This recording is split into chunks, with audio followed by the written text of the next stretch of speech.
Welcome back to the deep dive. I want to start today by asking you to just close your eyes for a second. If you're driving, please don't. But if you're in a safe spot, just close them. I want to paint a little picture for you. I'm ready. Imagine you are standing in the middle of a dense, ancient forest. It's completely silent. Maybe it's snowing a little bit. You know, those big fat flakes that just dampen all the sound. You can smell the pine needles. It's cold, it's crisp, and it is just incredibly peaceful. I can picture that. Very serene. You are completely surrounded by the natural world, just biology and geology, nothing else. Now, snap your fingers. Instantly, you're not in the forest anymore. You are transported into a neon-lit room. You're surrounded by screens. There is scrolling text everywhere, flashing red notifications, the constant hum of servers, buzzers going off. Oh, wow. And 1,000 different voices trying to get your attention all at once. That is quite the transition. Yeah. It's physically jarring just to imagine it. It is, isn't it? It feels like getting slapped in the face with a fluorescent light. But that is exactly the transition we are making today. Right. We're looking at a fascinating conversation between two analysts, Emma and John, from the Learning English podcast. Here. In their previous discussions, they were literally wandering through those snowy forests we just imagined. And now. But today they did a complete 180. They decided to trade, and I absolutely love this phrase, pine trees for pixels. Pine trees for pixels. That's a very evocative way to describe the shift so many of us make every single morning. Every morning. Think about it. We wake up, perhaps in a quiet room. Maybe the sun is just coming up, and what is the very first thing we do? Reach for the phone? Before we even speak to our spouse or drink a glass of water, we reach for a device that plunges us right into that neon room of digital noise. Exactly. We go from 0 to 100 in seconds, and that is where we are going today. We are leaving the woods, and as the source material puts it, we are entering the matrix. A very fitting term. But here's the catch, and this is why I'm so excited about this specific deep dive. This isn't just a tech review. We aren't talking about which iPhone has the better camera or, you know, how to organize your home screen. No, it's much deeper than that. This is about the lexicon of our lives. It is about the specific vocabulary, what Emma and John call C2 vocabulary, that actually defines our digital existence. And what's so fascinating here is that by unpacking these specific words, we aren't just learning definitions. We're not in a language class. No. We are uncovering the psychological mechanisms at play. We were looking at the why behind the what. Why do we feel the way we feel when that phone buzzes in our pocket? Right. We're going to look at why we do what we do, why we can't put the phone down even when we know we should, why we get anxious when we're disconnected. The mission for this deep dive is to move beyond just saying, man, I use my phone a lot, and to actually understand the machinery of the attention economy. Because once you see the machine, you really can't unsee it. That term, the attention economy, that is the absolute key. It is the foundation of everything we're going to discuss today. It reframes the entire discussion away from bad habits and toward Economic incentives. Economic incentives, exactly. So buckle up. We are going to unpack words like doom scrolling, tethered, and superfluous. We are going to talk about zombies and casinos and art museums. A strange combination. It is, but by the end of this, I promise you will look at that little black mirror in your pocket a little differently. I think that is a guarantee. Okay, let's dive right into the battlefield. And I use that word battlefield affectionately, but also maybe a little literally. It's not far off. The first major concept our sources bring up is the attention economy. Now, on the surface, that sounds like a dry business term you'd hear on, I don't know, a financial news channel. Right, something from a quarterly report. But when you dig into what Emma and John are actually saying, it's kind of intense. It is intense. Let's break it down. The core idea here, as it's presented in the source material, is that human attention, it's viewed as a scarce commodity. A commodity, so like oil or gold or wheat, something you trade on the market. Exactly like that. Yeah. But there is a crucial difference, a really important one. Which is? You can always, in theory, drill for more oil or plant more wheat, find another gold mine. But attention, it is a zero-sum game. What do you mean by zero-sum? There are only 24 hours in a day and you have to sleep for some of them. There is a hard biological cap on how much attention a human being can possibly give. it is finite. Okay, so there's a limited supply. A very limited supply. And because it's finite, and because every company on the planet wants a piece of it, it becomes incredibly, incredibly valuable. I get that it's valuable. I understand that. But the source material uses some pretty aggressive language. They explicitly describe this situation as an arms race. Yeah. They say technology companies are in an arms race to capture this commodity. Isn't that a bit of hyperbole? I mean, Facebook isn't pointing a missile at me. Yeah. They're just showing me an ad for sneakers I looked at yesterday. Why use such violent language for what is essentially a business model? It feels hyperbolic until you look at the math and, more importantly, the incentives. Okay. The source material argues that this is a war over territory, and the territory is your brain. The territory is my brain. Yes. If Netflix wins an hour of your time this evening, Fortnite loses that hour. If Twitter wins 10 minutes of your morning, your sleep cycle loses those 10 minutes. They're all competing for the same finite space. So it's a war over territory, and I'm the territory. Precisely. And to win that territory, these companies can't just be good or useful. They have to be aggressive. They have to be persuasive in a way we haven't seen before. And that's the arms race. That's the arms race. It refers to the constant escalation of psychological tactics. Think about it. 10, maybe 15 years ago, you just had a chronological feed. You saw what your friends posted in order. Right, it was simple. It was simple, but it wasn't sticky enough. It didn't harvest enough attention.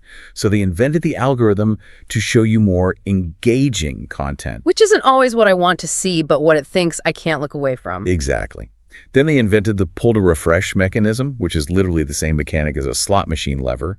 Then they invented autoplay videos with sound on. It's an escalation, a constant escalation of engagement tactics. It has to be. If they stop innovating on new ways to hijack your psychology, they lose market share, they lose the arms race, their stock price goes down.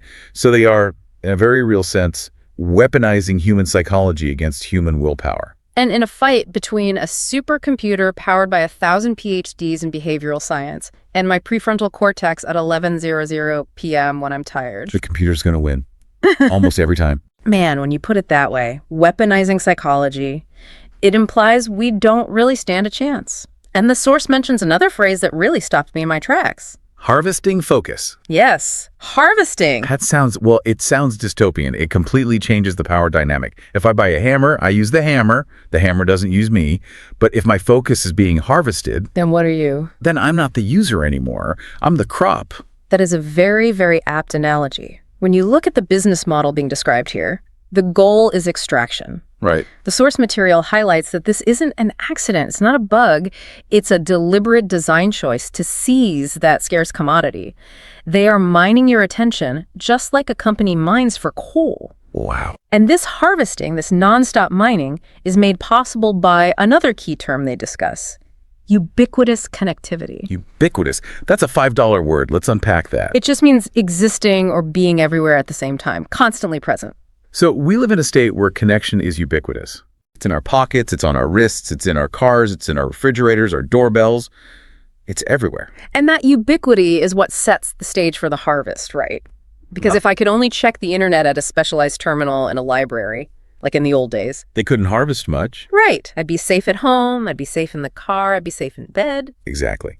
But because the connection is ubiquitous, the extraction can happen continuously. There is no longer a barrier. The off switch is gone. It's gone unless you actively build one.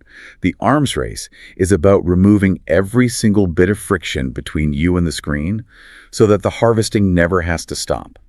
There are no safe zones anymore unless you deliberately and with great effort create them. So we have established the battlefield. We are the crop, attention is the resource, and these companies are in an arms race to harvest it through this ubiquitous connectivity. That is terrifyingly clear. Sobering picture. But let's look at the weapons they use. How do they actually do it? Because the source material gets into the biology of it, and this is where it gets really, really interesting. This is where we move from economics to neuroscience. And the source material discusses a very specific biological mechanism: the dopamine loop. Okay, let's really get into this. We hear about dopamine all the time. People say, oh, I need a dopamine hit. But I feel like we use it really loosely. How is it actually being weaponized here? Well, John, in the source conversation explains that we crave a chemical reward. Every time we see a notification, a little red dot, a buzz, a ping from our phone, our brain anticipates a potential reward. And that anticipation releases dopamine. That's the key. It releases a little hit of dopamine. So is dopamine just pleasure? Is it just the brain saying, yum, that was good? That is the common misconception, a really persistent one.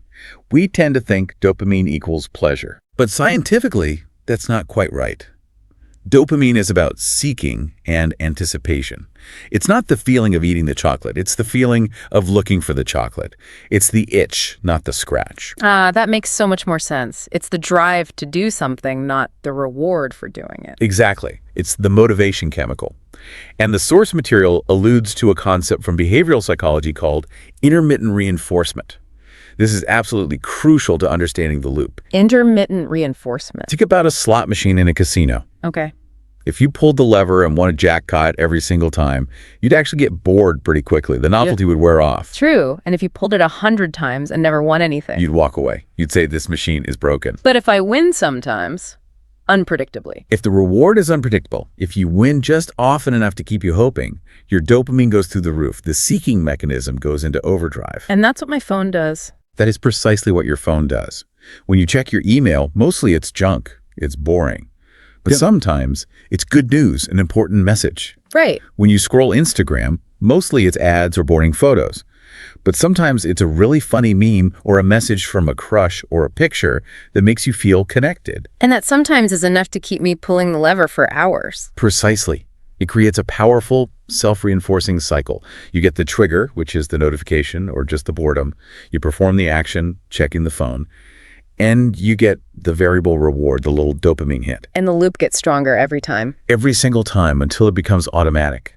The technology has effectively bypassed your conscious decision-making center and tapped directly into your impulse control. And that leads us to one of my absolute favorite words from this entire deep dive. A word that didn't even exist a few years ago, but now it feels like a fundamental part of the modern human condition. I think I know which one you mean. Doom scrolling. Yes, doom scrolling. It is a fascinating and, frankly, terrifying piece of modern lexicon. The source defines it as spending an excessive amount of time consuming negative news on your phone. But it's the physical description that gets me. They describe it as sliding your thumb up the screen almost compulsively. That physical action is so important, the infinite scroll. There's no stopping point. There's no end of the page to signal you're done. No. You just keep sliding that thumb. It's the slot machine lever over and over and over again. But here is what I don't get. If we're hunting for rewards, if we're chasing dopamine hits, why doom? Why do we scroll through the bad stuff? That's a great question. Why do I find myself at 2 a.m. reading about wildfires and political scandals and global pandemics? Why is the end of the world rewarding to my brain? That is where our ancient evolutionary biology clashes violently with modern technology. Okay. We have what's called a negativity bias. Your ancient ancestors walking on the savannah needed to know where the saber-toothed tiger was, far more than they needed to know where the pretty flower was. Right, survival depends on tracking threats. Survival requires you to pay obsessive attention to threats. And the algorithm knows this. It knows you are hardwired to not look away from potential danger. So the algorithm feeds me threats because it knows I can't look away. And you scroll compulsively because your ancient brain thinks, if I just get enough information, I can understand this threat. I can control it. But you never can. The feed is infinite. You never get control. You never reach a conclusion. You just get the doom and the anxiety. And the source makes a very, very specific distinction here about how we do it. It's not just reading. They use the word compulsively. That is the critical nuance, compulsion. So what's the difference between just, reading the news and reading it compulsively? Compulsion implies a complete lack of agency. As the source notes, it is doing something without conscious thought, driven by an impulse. So it's not a conscious decision where I think to myself, I would like to be informed about the state of the world today. No, not at all. It is that your hand reaches out, your thumb unlocks the screen, the muscle memory opens the app, and you start scrolling before your conscious brain has even registered what is happening. Wow. That is the compulsion. That is the harvesting in action. You are on autopilot and the machine is driving. It's like a reflex, like when the doctor hits your knee with that little rubber hammer and your leg kicks. It is exactly like that. Except in this case, the hammer is a push notification or a moment of boredom, and the kick is you losing 45 minutes of your evening to an endless stream of anxiety-inducing news. Oof, that hits very close to home. So we have the mechanism, this dopamine loop, this intermittent reinforcement, and the compulsion that leads to things like doom scrolling. But what does this do to us? I mean, what is the psychological state of a human being who is living inside this loop all day, every day? The source material uses a very powerful metaphor to describe this state. Yeah. And the word is tethered. Tethered. Let's talk about that. Because when I hear tethered, I think of an astronaut on a spacewalk, connected to the ship so they don't float away. Right, a safety line. Or maybe a goat in a yard tied to a stake. And the source explicitly mentions that second image, the image of an animal on a rope. It suggests being tied up, restricted, limited. Okay, I want to push back on this word tethered a little bit. It feels a bit restrictive itself. I mean, my phone allows me to work from a coffee shop. It lets me talk to my mom who lives in another country. I can learn Spanish on the bus. Of course. That doesn't feel like a leash. That feels like freedom. Why do they frame it so negatively as a tether? That is the paradox, isn't it? It sells itself as liberation, work from anywhere. But as many people have discovered, work from anywhere very quickly morphs into work from everywhere. Oof. Okay, that's a fair point. There's no boundary. There's no boundary. And the source asks you to look at the emotional cost of that constant connection. It's not just about the utility. It's about the dependency it creates. Right. The source notes that we feel anxious if we are untethered, even for a moment. Think about it. If you leave your house and you get halfway down the block and realize you forgot your phone, what happens to your heart rate? Oh, it's panic. Absolute panic. I feel naked. I feel unsafe, like I've lost a limb. That is the tether. It suggests that your sense of safety, your sense of completeness is now external to you. It is tied to that device. And when it's gone, I'm not whole. You feel like you're not whole. And actually, there is an anecdote in the source that illustrates just how deep this tether goes. It moves beyond the psychological and into the purely physical. You're talking about John's experience during his digital detox. Yes. He mentions phantom vibration syndrome. This is such a crazy phenomenon, but I bet every single person listening to this has felt it at some point. I'm almost certain of it. John describes feeling his phone buzz in his pocket when it wasn't even there. He'd taken it out of his pocket for his detox. Just think about the implications of that for a second. Your brain is so conditioned, so trained to expect the digital stimulus that it literally hallucinates it. It creates a sensory hallucination to satisfy the anticipation of the loop. It's inventing a feeling. It's inventing a feeling to keep you hooked. It proves that the tether isn't just a metaphor. It has rewired your sensory processing. You are constantly on high alert, waiting for that digital tap on the shoulder. And when you are constantly on high alert, you can't really relax. You can't really be present. You can't just be here. Which brings us to the other state that's described in the source material, the fog. The mental fog. This is the part of the source material that actually scared me a little bit because I think I live in that fog most of the time. Can you describe what that feels like for you? It's like I'm physically in the room with my kids or I'm at dinner with friends, but my brain is half loading a tweet I saw an hour ago. Or I'm wondering if anyone liked the photo I just posted. Right. It's a low-grade background radiation of digital content. I'm not fully in the conversation. I'm not fully anywhere. That is a perfect description. Mm-hmm. The source describes this mental fog that only lifted for John after he disconnected for a significant period. And this state contrasts sharply with the idea of being present. Being present. Something we all say we want. It's interesting that he calls it a fog. Fog is confusing. It obscures things. It makes it hard to see the road ahead, to navigate clearly. And it dulls everything. And it is a low-grade impairment. You can still function in a fog. You can drive your car, but you aren't sharp. You aren't clear. Scientists sometimes refer to this as attention residue. Attention residue. Yes. Every time you switch contexts, from talking to your kids to a quick glance at your phone and back again, a piece of your attention gets left behind on the phone. It leaves a residue. So I never bring my full self back to the conversation. You are never fully there because you are partially everywhere. You're fragmented. It's like the hum of a refrigerator. You don't even notice it's on until it suddenly turns off and then the silence is deafening. That is a perfect analogy. The mental fog is the white noise of the attention economy running in the background of your brain all day long. So, okay, let's take stock. We are tethered, we are hallucinating vibrations, and we are walking around in a constant mental fog. But surely we are getting a lot done. I mean, we are the ultimate multitaskers, right? Ah, yes. The great myth. I have to be honest, I pride myself on my multitasking. I am listening to us right now while checking my email on another screen. I feel productive. Are you telling me I'm delusional? Well, I hate to be the one to burst your bubble, but the source material is very, very firm on this particular point. Sighs. I knew you were going to say that. Go on. The expert view presented in the source is that multitasking is a myth. A complete myth. We aren't actually doing it. We physically cannot do it. Our brains are not wired for it. The source explains that what we call multitasking is actually rapid toggling. Rapid toggling. Okay, help me visualize this. What's the difference? Think of your attention like a spotlight in a dark theater. You can point that spotlight at the actor on stage. Let's say that's your email. Okay. Or you can point it at the musician in the orchestra pit. Let's say that's a deep dive. Yeah. You cannot point the spotlight at both simultaneously.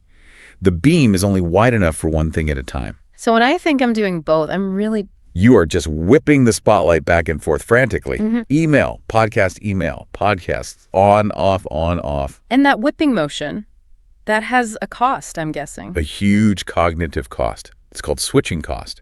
Every time you move that spotlight, there's a lag. Your brain has to shut down the context for the first task and then reload the entire context for the new task. Oh, wow. If you do that every 30 seconds, you are spending half your brain power just on the act of switching, not on doing the actual tasks. So my productivity is actually just me exhausting my brain's engine by revving it in neutral over and over again. Exactly. You end the day completely exhausted. But you look back and realize you didn't actually do any deep, meaningful work. You just moved data around. The source says this behavior degrades performance and fragments concentration. Fragmented. That's another one of the key words they highlight. Yes, and it's a powerful one. Think about a mirror that has been shattered into 1,000 tiny pieces. That is your attention span in a state of constant rapid toggling. You can't see your reflection in it anymore. You can't see anything clearly. Modern life, as described in the source, isn't a continuous stream of thought. It is, and I quote, broken shards of attention. That is a profoundly depressing image. We are living life in shards. It explains the fog, doesn't it? Yeah. It is hard to see the big picture, to think deeply, when you're only ever looking at tiny, fragmented pieces of information for 3 to 5 seconds at a time. So let's recap the diagnosis here because it's bleak. We are in an arms race where our attention is being harvested. We are caught in dopamine loops that cause compulsive doom scrolling. We are tethered to our devices to the point of physical sensory hallucinations. And our concentration is fragmented into useless little shards. When you put it all together like that, it sounds like a genuine crisis. It feels like a crisis. So please, tell me there is a way out. The source material talks about a counter movement. Digital minimalism. Is this the rescue boat? It is presented as the counter movement, yes. But the host, Emma, in the source, is very careful to clarify what digital minimalism is not. Right, and this is important. She brings up the term Luddite. Yes. A Luddite, for anyone who doesn't know, is someone who opposes new technology. Historically, they were English textile workers in the 19th century who destroyed machinery. Because they were afraid it would take their jobs. Right. But today, the term just means anyone who rejects technology wholesale. So digital minimalism isn't about smashing your iPhone with a hammer or moving to a cave and living off the grid. No. Emma says explicitly, it's not about throwing your smartphone in the river and living in a cave. It is not about rejection. It is about intentionality. Intentionality. There is that buzzword. It feels like you hear it everywhere now. The source calls it a C2 buzzword, meaning it's high-level vocabulary, but the concept behind it is actually very simple. It just means doing things on purpose. Doing things on purpose, not on autopilot. Yes. So instead of the compulsion we talked about earlier, where your thumb just starts scrolling out of habit intentionality, is that moment of pausing and asking, why am I picking this device up right now? What is my goal? It's inserting a moment of conscious choice back into that automatic loop. Exactly. You're breaking the chain. And to achieve this, the source uses a beautiful metaphor, curating. The art museum analogy, I loved this part of their conversation. It really helped me understand the necessary mindset shift. It's a great way to reframe the entire issue. Emma compares the user to an art curator. A curator doesn't just hang every single painting they can find on the walls of the museum. Of course not. If you walked into a museum and there was just stuff everywhere, a child's finger paintings next to Rembrandt's, sticky notes on the wall, piles of garbage in the corner, you wouldn't be able to appreciate anything. It would be chaos. It'd be noise. It would be my Twitter feed. Chuckles. Exactly. A good curator selects only the best pieces. They select things that fit the theme of the exhibit, things that have value, things that serve a purpose. And the source argues we need to treat our digital environments in exactly the same way. So I need to be the curator of my own phone, looking at my apps, my news feeds, my notifications, and asking the question, does this belong in my museum? Precisely. Does this app serve a high-value purpose in my life? Or is it just clutter? If it doesn't serve a clear purpose, the advice is simple. Delete it. Get it out of the museum. Get it out of the museum. You are the curator of your own attention. You decide what gets hung on the wall of your mind. I really, really like that because it gives the power back to us. We aren't just helpless victims of the harvest. We can build walls. We can choose what gets in. And this leads to the practical, day-to-day approach the source advocates for, scaling back. Scaling back. It's a phrasal verb. Tell us about that. It simply means to reduce the extent or volume of something. Again, it's not quitting entirely. It's not living in a cave. It's just reducing the volume, turning down the noise. So it might mean turning off notifications for certain apps. Or deleting a social media app from your phone, but still checking it on your laptop once a day. Or setting time limits. It's about moderation and control. But sometimes scaling back isn't enough to break the loop, is it? I mean, if someone is a serious alcoholic, you can't just tell them to scale back to 1 beer a day. Sometimes you need to stop completely. Is it the same for digital addiction? That is a very valid point. Yeah. And the source discusses a more intense method for exactly that reason, going cold turkey. Cold turkey, that is such a visceral idiom. We usually hear it in the context of smoking or hard drugs. Which is telling, isn't it? The very fact that we instinctively reach for addiction terminology to describe social media usage highlights the severity of the underlying mechanism. So going cold turkey means stopping abruptly. No tapering off, just boom, done. You delete the app. And that is what John, the speaker in the source, did for his experiment. He went on a digital detox. And that is what led to his realization about the mental fog. He said he had to go cold turkey to see clearly again. It seems like that shock to the system is almost necessary to really break the tether. Yeah. You have to prove to your own brain that the world won't end if you don't check the feed for 24 hours. And once you survive that first day and you realize the world hasn't ended, the anxiety of being untethered begins to fade. The phantom vibrations stop. So we have the philosophy intentionality, we have the metaphor curating, and we have the methods scaling back for some or going cold turkey for others. But the source material leaves us with a specific challenge, a little homework assignment for you, the listener. Yes, the audit. I love a good audit. It sounds so official. So let's make it actionable for everyone listening. What's the first step? The challenge is to ask yourself one fundamental question. Are you using technology as a tool or is it using you? That brings us right back to the harvesting concept. Who is in charge here? The user or the used? To find out, the source suggests you identify one superfluous app on your phone. Superfluous. Let's define that word clearly. It means exceeding what is sufficient or necessary. Something that's extra. Something you don't actually need. It's non-essential. Okay, so the challenge isn't to delete your email app if you need it for your job. No. It's not to delete your Maps app if you need it to drive. We aren't being unreasonable here. This isn't about rejecting utility. Not at all. The task is to identify the slot machine app, the one you open when you're bored in line at the grocery store, the one you use to kill time, the one where you just pull the lever over and over. Find the app that isn't a tool but a time waster. Identify that one superfluous app, and the challenge is to remove it. Just for 1 week. 1 week. 7 days. That sounds doable, but I bet for many people that first day is going to be rough. I would guarantee it. You are going to feel the phantom vibrations. Your thumb is going to go to that empty spot on your screen. You're going to reach for your pocket and find nothing to soothe that itch. And that void, that emptiness you feel in that moment. That is the entire point. You have to sit with that silence. You have to endure that boredom. I think that's where the magic happens. When you delete that app and you reach for your phone and there's nothing there, you're forced to just be. You're forced to look around the room. And that boredom, that's where your best ideas used to come from before you filled every single second with pixels. Exactly. That void is where your own life comes rushing back in to fill the space. So as we wrap up this deep dive, let's try to synthesize all of this. We started in the forest, surrounded by pine trees. We entered the matrix, a battlefield where our attention is a scarce commodity being harvested in an arms race of ubiquitous connectivity. We saw how we are kept there by these powerful dopamine loops and compulsive scrolling, leading to a state of being constantly tethered and living in a mental fog. And we debunk the great myth of multitasking, realizing we are just fragmenting our lives into these broken shards of attention. But we found a way out, a path forward. Not by becoming Luddites, but by becoming curators of our own digital lives, by acting with intentionality, by scaling back, by identifying what is superfluous and having the courage to cut it out.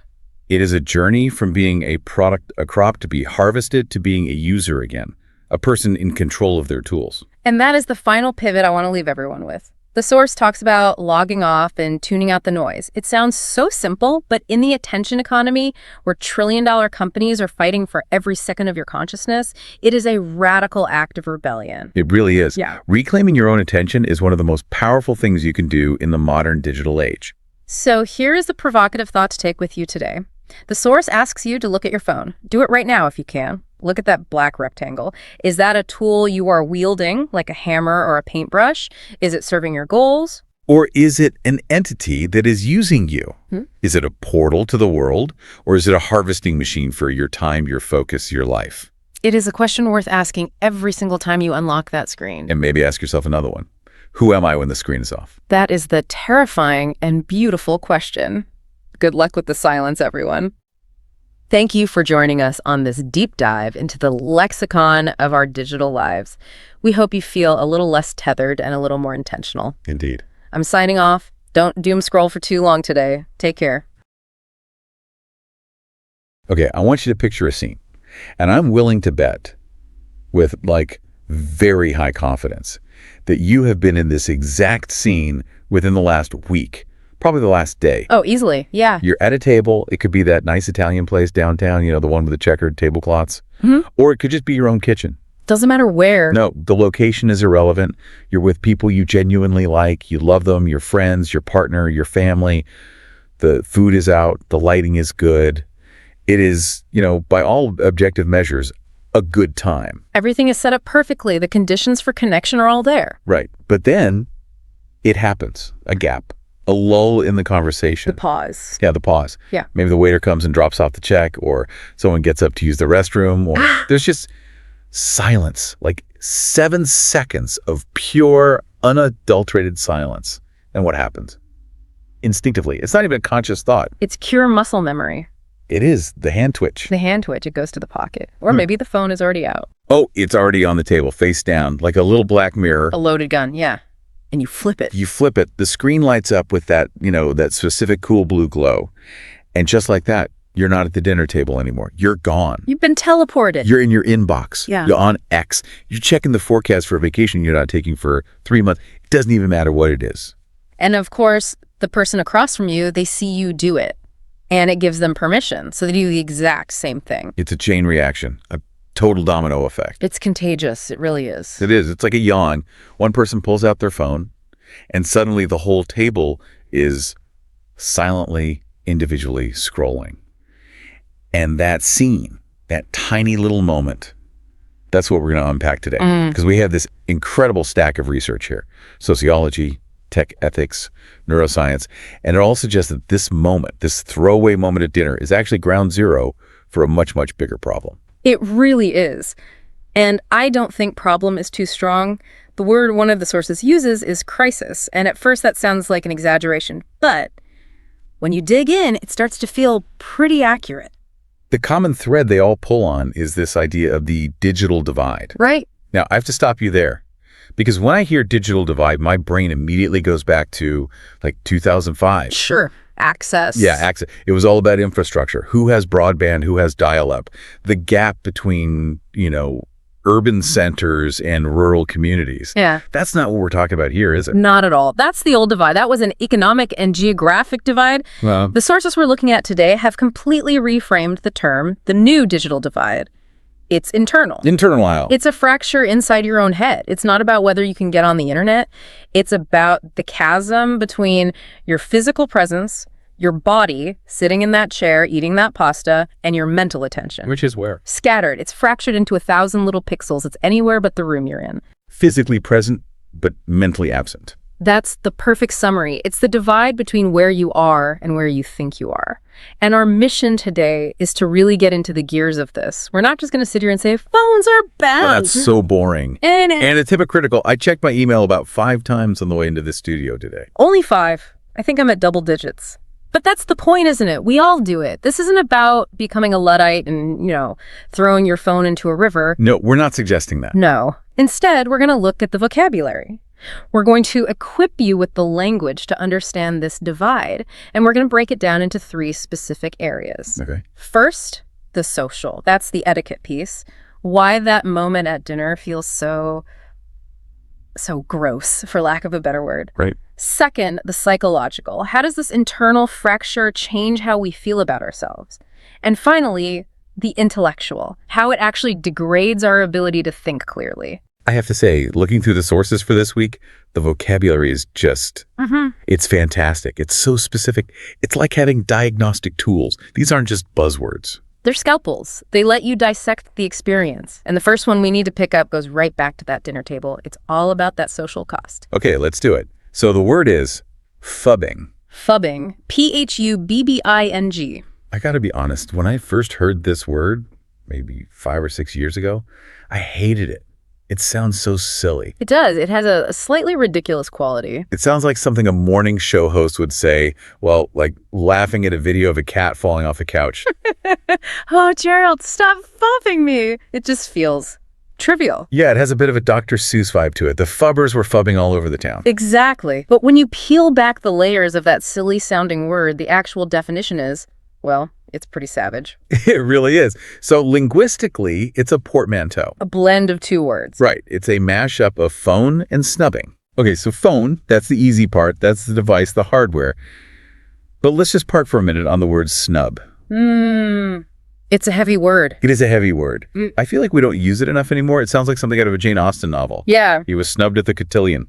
It has this formal weight to it. It does, because it implies a very specific kind of social rejection. It's not just ignoring someone. How so? Well, if I ignore you because I'm hard of hearing, or because a fire truck is screaming past, or because I'm having a medical emergency, that's not a snub. Okay, right. That's circumstantial. Exactly. To snub someone implies intent.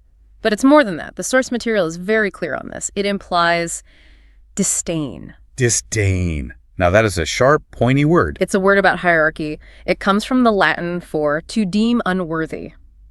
When you show disdain, you are looking down on something. You are communicating non-verbally that the other person is beneath your consideration. You are not worth my attention right now. That's the message. See, that's what makes me so uncomfortable. Because when I pull out my phone at dinner, my internal monologue isn't, I disdain you, my friend. Your story about your weekend is boring and you are beneath me. No, of course not. My internal monologue is, oh, I wonder if that client emailed me back, or did the score of the game change? Don't feel malicious. My intent isn't hostile. And that is the absolute core of the trap. That's the disconnect. You judge yourself by your intent. I'm just quickly checking something. But the person across the table from you, they don't have access to your intent. They only have your action. And the action is? The action is you breaking shared eye contact, the primary channel of human connection, to give your attention to an inanimate object. The action says, this glowing rectangle is more interesting, more valuable, and more urgent than the human being sitting in front of me. Oof. When you put it like that, it's brutal. It is brutal. There's a famous sociologist, Irving Goffman, who talked about this concept of face. In any social interaction, we're all collaborating to help each other maintain face, to maintain our dignity. When you look away to your phone, you are unilaterally withdrawing from that collaboration. You're essentially causing the other person to lose face.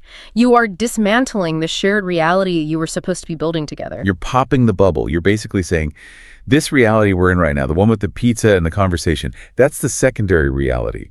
The real reality, the primary one, is in my hand. Precisely. And the source material uses a specific adjective to describe how this habit took hold, and I think it's just perfect. It calls the habit insidious. Insidious. Now, that's a word we usually reserve for, like a slow-growing disease. Yeah. Or a corrupt political scheme. Or the monster in a horror movie. But think about the definition. Insidious means something that proceeds in a gradual, subtle way, but with very harmful effects. Does that not perfectly describe this? It does. It really does. It wasn't like one day in 2007, everyone just started ignoring each other. No. Think about how insane this would have been in, say, 1995. You're on a first date. Halfway through the appetizer, you pull a full-size newspaper out of your bag and just hold it up in front of your face. You'd be considered a sociopath. I mean, truly. There would not be a second date. People at other tables would stare. It would be an act of, supreme social aggression. Exactly. But the phone didn't arrive as a newspaper. It crept in. It started as a pager buzz, then a single text message, then a quick email. The behavior slowly, gradually eroded our social standards. The boiling frog analogy. It's the perfect boiling frog analogy. The water heated up so slowly that we didn't notice we were being cooked, and now we've normalized a level of public rudeness that would have been absolutely unthinkable a generation ago. We've normalized being physically present but mentally absent. That is our new default state. I do want to push on this a little bit, though, Yeah. just to play devil's advocate with myself, really. Please. Sometimes, and we have to be honest here, sometimes the conversation at dinner just isn't that good. Laughs. That is a fair point. Sometimes the other person is boring. I mean, not even that they're boring, but lulls happen. Awkward silences happen. Is it possible that fubbing isn't the cause of the problem, but a symptom? A crutch we use because we've literally forgotten how to deal with boredom. I think you've just hit on a huge part of the psychological angle we're going to get to later, the whole idea of solitude and being with your own thoughts. Okay. But sticking to the social aspect for a moment. Yes. I think we absolutely use the phone to smooth over the rough edges of human interaction. We use it to avoid the friction of a lull. We're sanding down the conversation. Yeah, but the source would argue that those rough edges, the silences, the slightly awkward pauses where you're both searching for the next topic, that's where the real stuff happens. That's where intimacy is built. So by bypassing the friction, we're actually losing the traction. That's a fantastic way to put it. When you fub, you're sending a signal that you are only available for the highlight reel of the interaction. The minute it gets slow or requires little effort, you check out. And that prevents deep connection because a deep connection requires, writing out the boring parts together. So we've established what fubbing is. It's accidental social aggression, basically. Yeah. It's insidious, it's rude. So the big question is why? Why do we do it? I consider myself a polite person. Yeah. You're a polite person. Why are we all acting like such jerks? Well, because we're not jerks, we're addicts.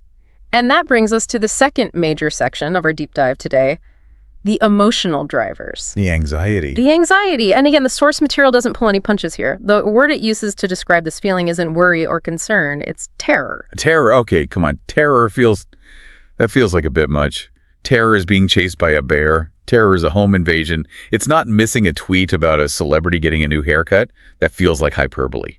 Does it, though? Let's look at the biology for a second. From your brain's perspective, they might not be that different. Okay, go on. I'm skeptical. Convince me that missing a text is the same as a bear attack. Think about our deep evolutionary history. We are fundamentally tribal animals.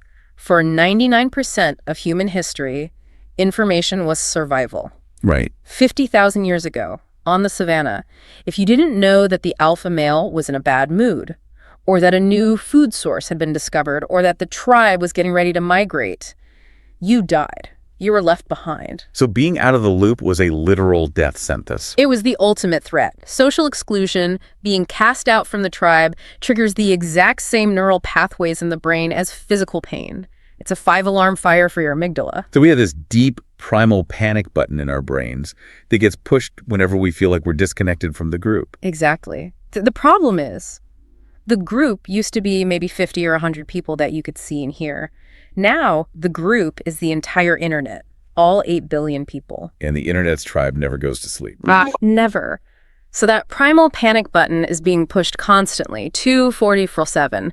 We fub our friend at dinner, not because we hate their story, but because we are evolutionarily terrified that if we look away from the global information stream for 5 minutes, the entire tribe will move on without us. It's a survival mechanism that has been completely hijacked by modern technology. Completely hijacked. We are constantly scanning the digital horizon for threats and opportunities, and we do it at the direct expense of the physical space we're in. It's a resource allocation problem for the brain. And the brain is betting that the screen is where the real survival information is. It's making that bet every single second. But the source material, it offers a way out of this trap. Yeah. And I love this concept because it feels like an act of rebellion. It absolutely is a rebellion. It's JOMO. JOMO.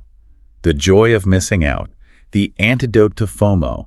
This is the minimalist counter-argument, and it's all about reframing. FOMO, the fear of missing out, frames disconnection as a loss. You're losing information, you're losing connection. JOMO flips the script entirely and frames disconnection as a luxury. A luxury. I really like that. That makes it sound desirable. Expensive. It is, and in a way it is. Think about the most powerful, most secure people in the world. Do they instantly reply to every email? Is the CEO of a Fortune 500 company sitting there refreshing their social media feed? No, absolutely not. They have assistants for that. Or they don't care. They're off doing important things. They're insulated from the noise. Right. Being unreachable, or at least difficult to reach, has become a new status symbol. It broadcasts, I am so secure in my position and my life that I don't need to constantly scan the horizon for threats. I can afford to be disconnected. So JOMO is about claiming that status for yourself, even if you're not a CEO. It's saying, I can afford to not know everything the second it happens. I can afford to not know. That is a powerful phrase. It changes the whole dynamic from I'm missing out on something to I'm protecting something. Yes. And the thing you're protecting, the luxury that JOMO buys you, is space, mental space. And this leads us to what might be the most critical distinction in this entire deep dive, the philosophical difference between solitude and loneliness. I think for most people, those two words are basically synonyms. If I say he lives in solitude or he is lonely, it conjures up the same image of a guy alone in the cabin. It does. They seem interchangeable, but psychologically, and I would argue spiritually, they are polar opposites. Opposites? How can they be opposites? In both scenarios, you are, by definition, alone. Physically, yes. The external circumstances might be identical, but the internal state is completely different. The source has these beautifully simple definitions. Loneliness is defined as the pain of being alone. Okay, that makes sense. It's a negative state.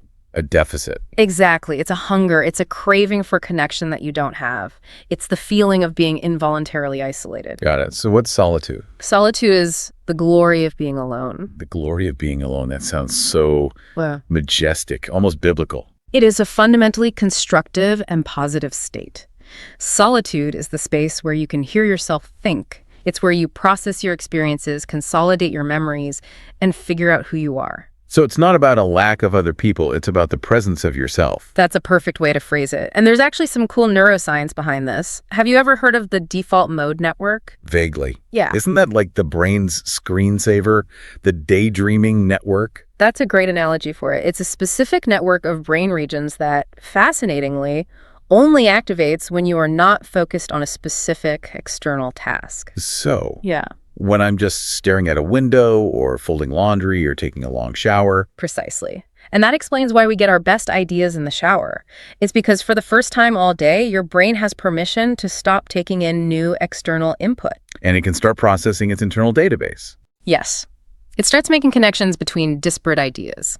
The default mode network is crucial for self-reflection, autobiographical memory, moral reasoning, and creativity. It is essentially the neurological basis for solitude. And let me guess, the constant checking, the fubbing, the endless scroll, it's the mortal enemy of the default mode network. It kills it instantly. It suppresses it completely. If you fill every single moment of potential downtime, every elevator ride, every red light, every 3-minute wait for your coffee with new input from a screen, your default mode network never gets a chance to spin up. You never enter a state of true solitude. So we are literally starving our brains of the reflective downtime they need to make sense of our own lives. We are force-feeding ourselves endless data specifically to avoid having a single original thought. And this brings us to the great tragic paradox that the source material highlights. What's that? Modern technology robs us of solitude. So we lose the glory of being alone. We lose that essential time for self-reflection. But, and this is the kicker, because the connection it offers is so shallow, so fleeting, it doesn't actually cure our loneliness. Wait, say that again. That feels important. We give up the cure for loneliness, which is solitude and self-knowledge, but we don't get relief from the pain of loneliness. We get the worst of both worlds. We're left with the pain of being disconnected from others, but we've also blocked the glory of being connected to ourselves. We're just stuck. We're in a liminal space, a sort of gray zone of consciousness, never fully together with others, but also never fully alone with ourselves. You're just hovering, buffering. That is a genuinely terrifying thought. It explains that constant low-grade background hum of anxiety that so many of us live with. We never fully log off. We never reset. We never reset. We just refresh. We are constantly processing external information, but we're never actually reflecting on it. Okay, so that's a heavy one. We've covered the social cost. We're accidentally rude to everyone we love. We've covered the emotional cost. We're trapped in this anxious gray zone, robbed of both connection and solitude. Right. But the sources point to a third cost. And this one feels even more subtle and maybe, in the long run, even more dangerous. The intellectual cost. This is where we shift from how we feel to how we think, and how the technology we use actively shapes the content of our thoughts. Because on the surface, when I'm on my phone, I feel like I'm getting smarter. I feel informed. I'm reading articles. I'm watching explainers. I'm seeing news from all over the world. But the source material says that's an illusion. It argues that you're not looking through a window at the world. You're looking at a mirror that's been perfectly engineered to reflect your own face back at you. The echo chamber. The echo chamber and the filter bubble. They're slightly different but related concepts. And again, to really get this, we have to understand the mechanism. This isn't some grand conspiracy. It's just math. It's an algorithm doing its job. Break that down for me, because I think we all like to believe we're smarter than the algorithm. We think, oh, I'm a savvy media consumer. I know what I'm seeing. I'm not being manipulated. That's what the source calls the illusion of objectivity. We operate under the false assumption that the internet is a public library. You go to a library, you walk down an aisle, you see books on every conceivable topic from every possible viewpoint. But the internet isn't a library. No, it's a personalized curation engine. It's a private concierge who has been studying you for years. So it's not showing me the news. It's showing me my news. News for me. It's showing you what it predicts will keep you clicking, watching, and scrolling. The algorithm has one and only one prime directive. Maximize your time on the site. That's the business model. It doesn't care about truth. It doesn't care about truth. It doesn't care about nuance or civic duty or your intellectual growth. It only cares about engagement and what is most engaging to a human brain. Things that make us angry, maybe, or things that make us feel vindicated and smart. Both. But overwhelmingly, it's things that validate our existing beliefs. So if you click on one article that says, say, coffee is the secret to a long life, the algorithm logs that. Ah, a coffee enthusiast. Right. So next week, it shows you 5 more articles about the amazing health benefits of caffeine. It quietly hides or buries on page 10 the articles that say coffee might cause anxiety or disrupt sleep. So over time, I come to live in a media reality where it is an absolute scientifically undisputed fact that coffee is a miracle drug. Exactly. You are now living inside a filter bubble. The algorithm has carefully filtered out any dissenting opinions, any complex counterarguments, any inconvenient nuance. You are left floating in a comfortable bubble of your own biases. And what's the long-term consequence of living inside that bubble? I mean, honestly, it sounds kind of nice. I like being right. It feels good. It feels fantastic. That's why we stay there. It's comfortable. But the source uses a very specific and powerful word for the intellectual consequence. It says we become entrenched. Entrenched. That sounds like a military term, like digging trenches in World War I. It comes directly from that idea. To be entrenched means to be established in a position so firmly that change is difficult or impossible. When your beliefs are formed inside an echo chamber, they become entrenched. You stop seeing them as opinions or perspectives. You see them as bedrock facts. Because you literally never encounter a compelling argument to the contrary. And this puts confirmation bias on hyperdrive. Explain that. We all have a natural tendency to favor information that confirms what we already believe, but the algorithm supercharges it. We stop thinking critically. We just pattern match. If we see a headline that agrees with us, our brain goes, see, I knew it, this is true. We share it. And if we see a headline that disagrees with us, we have one of 2 reactions. We either ignore it and keep scrolling, or we attack it. We call it fake news or propaganda without ever actually engaging with the substance of the argument. So we're not actually learning. We're just reinforcing. We're just adding another layer of plaster over the cracks in our own logic. We are deepening the mental rut that we're already in. And the really scary part is we think we're becoming more informed. I've read 20 articles about this topic. Yes, but they were the same article, written 20 different ways, served up to you by a machine that knows you want to believe it. The source material has a warning here that really stuck with me. It says, essentially, if you are not consciously and deliberately curating your own information diet, the algorithm is more than happy to do it for you. And that gets to the absolute heart of the intellectual issue. It's a question of agency, intellectual agency. If you are a passive consumer, if you just open the app and let the feed wash over you, you are abdicating your responsibility to think. You are letting a piece of code designed to sell ads define your reality. That's a heavy thought. It makes you realize that doom scrolling isn't just bad for your mood. It's actively bad for your intelligence. It makes you intellectually fragile. Your mind becomes a fortress with no doors. Nothing new can get in. And you can't handle disagreement when you encounter it in the real world because you're not used to it. Okay. We have covered a lot of doom and gloom here. We've got social disdain, emotional loneliness, intellectual blindness. It's a big grim. It is a bit heavy, isn't it? I feel like we need a palate cleanser, a little bit of hope. We do. So let's pivot. Let's talk about the solution. Because the sources don't just leave us to rot in our echo chambers. They ask a really important and practical question. If we manage to reclaim this time, if we stop the fubbing and the scrolling and the filtering, what on earth should we be doing instead? This is the really exciting part, I think. This is where we get to the concept of reclaiming productivity. And to do that, the source introduces a framework from the author Cal Newport, who is sort of the godfather of this whole school of thought. Deep work. Deep work. But to really understand what deep work is, we first have to define its opposite, which the source calls shallow work. Shallow work. Okay, I have a feeling I do a lot of this. What counts as shallow work? It's all the logistical, administrative stuff. Answering emails, responding to Slack messages, scheduling meetings. It's the little tasks that keep the lights on but don't actually create significant new value. It's busy work. It's often busy work, yeah. Crucially, it's work that can be performed while distracted. It's work you can do while half listening to a podcast, for instance. Hey now. Careful. You know what I mean. It's low cognitive load work. It doesn't require your full concentration. Okay, so that's shallow work. What's deep work? Deep work is the ability to focus without distraction on a cognitively demanding task. It is the act of pushing your cognitive capabilities to their limit to create something new, to solve a hard problem, or to master a complex skill. Cognitively demanding. So not just ticking boxes. Right. Real brain work. Exactly. And the most important phrase in that definition is without distraction. Yeah. You cannot, by definition, do deep work if you are checking your phone every 6 minutes. It's neurologically impossible. Why not? I mean, I feel like I'm a pretty good multitasker. I can write a report and keep an eye on my texts. You feel like you can. We all do. But the neuroscience is just brutal on this point. It says you can't.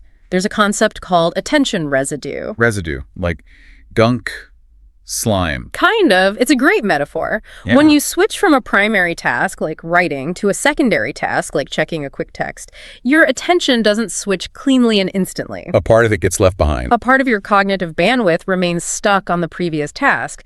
It leaves a residue. So even after you've put the phone down and returned to writing, you are not operating at 100% capacity. I'm operating at 80% maybe. Maybe. And if you do that every 10 minutes for an entire workday, you are spending your whole day in a compromised state of perpetual attention residue.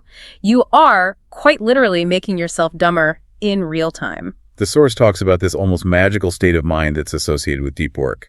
The flow state. Flow, yes. Mihaly Csikszentmihalyi's work. We've all felt this at some point, I hope. It's that incredible sensation of being so completely immersed in what you're doing that you lose track of everything else. When you look up at the clock and you realize 3 hours have just vanished, but it felt like 20 minutes. That is flow. That is the peak of human performance and satisfaction. Neurochemically, your brain is flooded with norepinephrine, dopamine, anandamide. It's a powerful and deeply rewarding state. And studies show people are actually happiest when they're in flow, not when they're relaxing or passively consuming entertainment. But here's the catch, right? The mortal enemy of flow is interruption.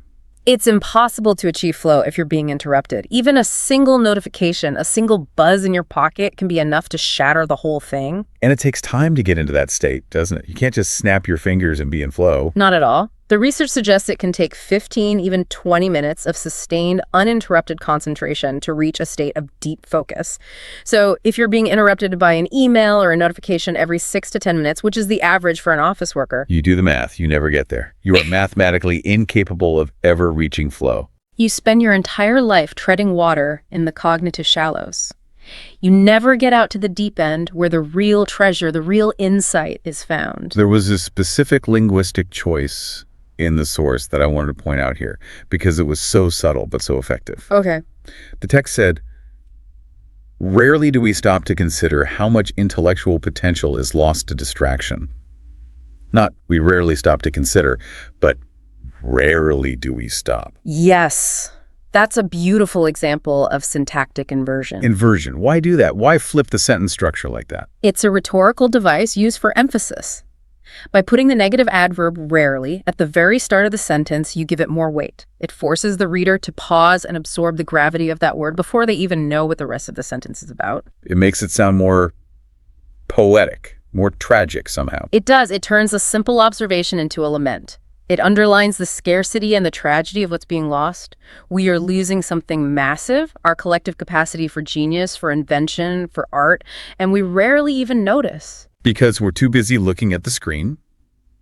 We are trading our potential for little dopamine hits. We are trading symphonies for memes. That is the trade-off. And we're making it hundreds of times every single day, mostly without even realizing it. Okay, so let's try to bring this all home. We've gone through the social, the emotional, and the intellectual costs. We've unpacked this whole new vocabulary. Fubbing, insidious, JOMO, echo chambers, deep work, entrenched. What does it all add up to? If I'm listening to this right now and I'm nodding along and feeling slightly terrified, what's the actual takeaway? Am I supposed to go smash my phone with a hammer? No, please don't smash your phone. They're very expensive. And they are useful. I need it for maps. They are incredibly useful tools, and tool is the operative word. If you synthesize all these arguments from all these different fields, they all converge on one single central theme. It all comes down to one word: agency. Agency. The power to choose. To be in control. The source material uses this wonderful, simple analogy of the master and the servant. Right. You must be the master of your tools, not the servant of your tools. That is the entire philosophy in a single sentence. Technology is a tool, like a hammer. A hammer is an amazing tool.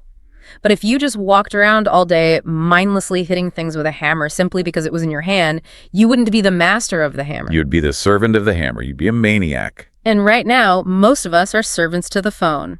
It buzzes, we jump, it flashes, we look.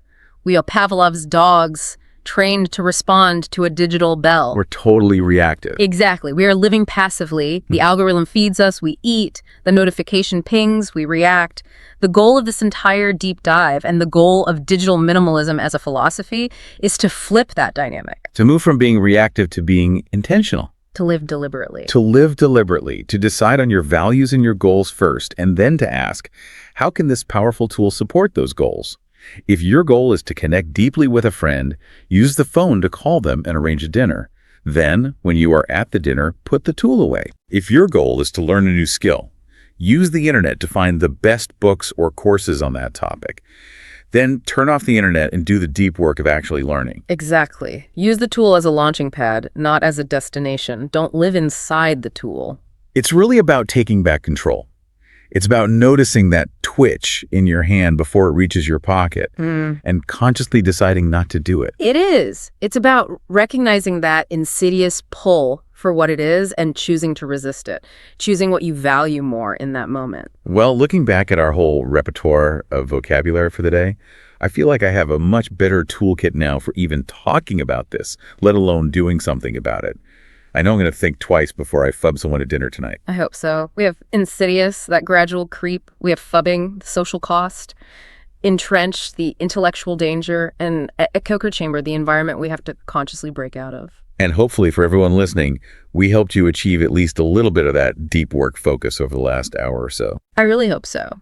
The source material had this lovely little note at the end, thanking the reader for their undivided attention. And I think that is really worth echoing here. Why is that? Because in the modern economy, the attention economy, your focused attention is the single most valuable and scarce resource you possess. It's the new currency. It really is. There are trillion-dollar companies whose entire business model is based on stealing it from you in tiny increments. They are. They are mining it every second of every day. And the fact that you chose to spend your currency here with us, engaging with these ideas, diving deep into the architecture of your own habits, that's something we genuinely don't take for granted. Absolutely. So before we sign off, as always, we want to leave you with the final provocative thought, something to chew on as you go back out there into the world of pings and notifications. We've talked today about how this technology creates these strange paradoxes, how it connects us and yet separates us at the same time. So consider this. If the technology consistently robs us of our solitude, that glorious, necessary space for self-reflection without actually curing our loneliness. And if it feeds us an endless stream of confirmation bias without ever giving us objective truth, then where does that leave us? Are we actually connected at all? Or are we just becoming a planet of collectively lonely people, each of us drifting silently in our own perfectly curated, entrenched bubbles, staring at a reflection of ourselves, while the real party, the real life, happens just outside the screen? Something to think about. Something to think about the next time you feel that twitch. Thanks for diving deep with us. We'll see you next time.